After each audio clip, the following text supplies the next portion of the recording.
ابتدا ہے رب جلیل کے بابرکت نام سے جو دلوں کے بھید خوب جانتا ہے۔ دیکھتی آنکھوں سنتے کانوں صابری میاں کا سلام پہنچے۔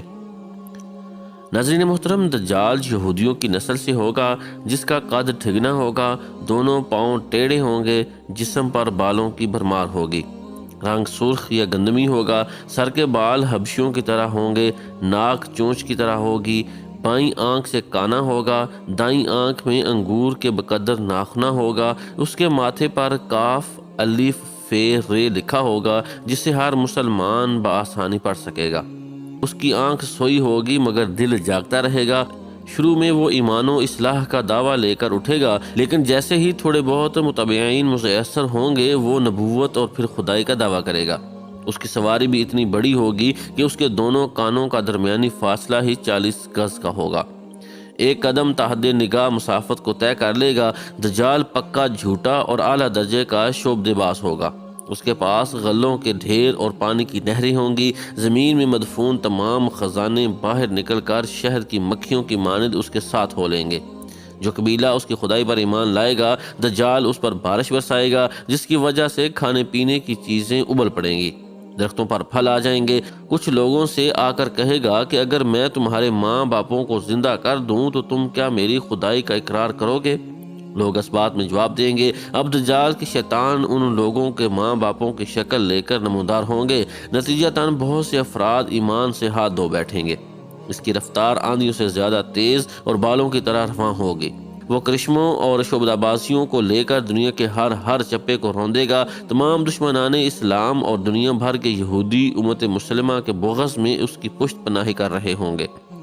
وہ مکہ معظمہ میں گھسنا چاہے گا مگر فرشتوں کی پہرےداری کی وجہ سے ادھر گھس نہ پائے گا، اس لیے نامراد و ذلیل ہو کر واپس مدینہ منورہ کا رخ کرے گا۔ اس وقت مدینہ منورہ کے 7 دروازے ہوں گے اور ہر دروازے پر فرشتوں کا پہرا ہوگا، لہٰذا یہاں پر بھی منہ کی کھانی پڑے گی۔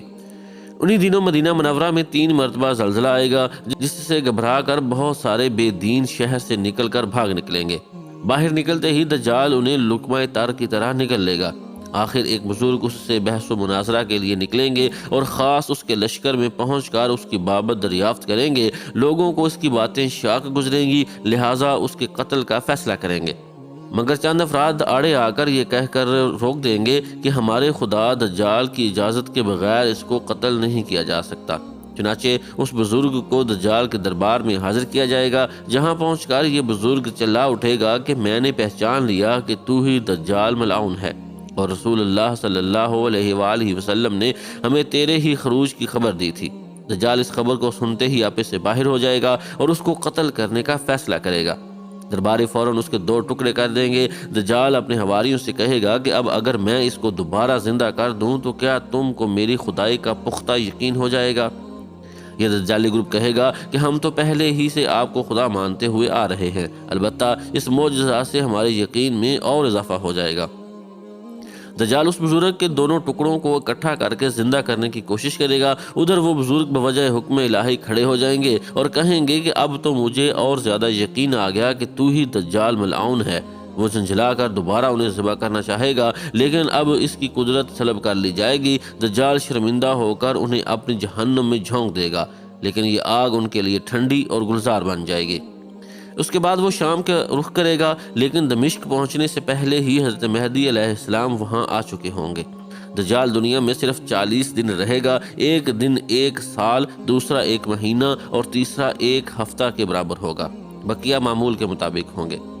امام مہدی علیہ السلام دمشق پہنچتے ہی زور و شور سے جنگ کی تیاری شروع کر دیں گے، لیکن صورتحال بظاہر دجال کے حق میں ہوگی، کیونکہ وہ اپنے مادی و افرادی طاقت کے بل بوتے پر پوری دنیا میں دھاک بٹھا چکا ہوگا۔ اس لیے عسکری طاقت کے اعتبار سے تو اس کی شکست بظاہر مشکل ہوگی، مگر اللہ کی تائید اور نصرت کا سب کو یقین ہوگا۔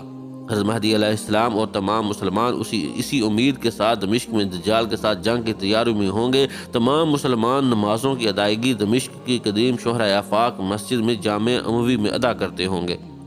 ملی شیرازہ لشکر کی ترتیب اور یہودیوں کے خلاف صف بندی کو منظم کرنے کے ساتھ ساتھ مہدی علیہ السلام دمشق میں اس کو اپنی فوجی سرگرمیوں کا مرکز بنائیں گے، اور اس وقت یہی مقام ان کا ہیڈ کوارٹر ہوگا۔ امام مہدی علیہ السلام ایک دن نماز پڑھ رہانے کے لیے مسئلے کی طرف بڑھیں گے تو عین اسی وقت حضرت عیسیٰ علیہ السلام کا نزول ہوگا۔ نماز سے فارغ ہو کر لوگ دجال کے مقابلے کے لیے نکلیں گے۔ دجال حضرت عیسیٰ علیہ السلام کو دیکھ کر ایسا گھلنے لگے گا جیسے نمک پانی میں گھل جاتا ہے۔ پھر حضرت عیسیٰ علیہ السلام آگے بڑھ کر اس کو قتل کر دیں گے، اور حالت یہ ہوگی کہ شجر و حجر آواز لگائیں گے کہ اے روح اللہ، میرے پیچھے یہودی چھپا ہے۔ چنانچہ وہ دجال کے چیلوں میں سے کسی کو بھی نہ چھوڑیں گے۔ پھر وہ صلیب کو توڑیں گے، یعنی صلیب پرستی ختم کریں گے، خنزیر کو ختم کر کے جنگ کا خاتمہ کریں گے، اور اس کے بعد مال و دولت کی ایسی فراوانی ہوگی کہ اسے کوئی قبول نہ کرے گا، اور لوگ ایسے دیندار ہو جائیں گے کہ ان کے نزدیک ایک سجدہ دنیا و ما فیہا سے بہتر ہوگا۔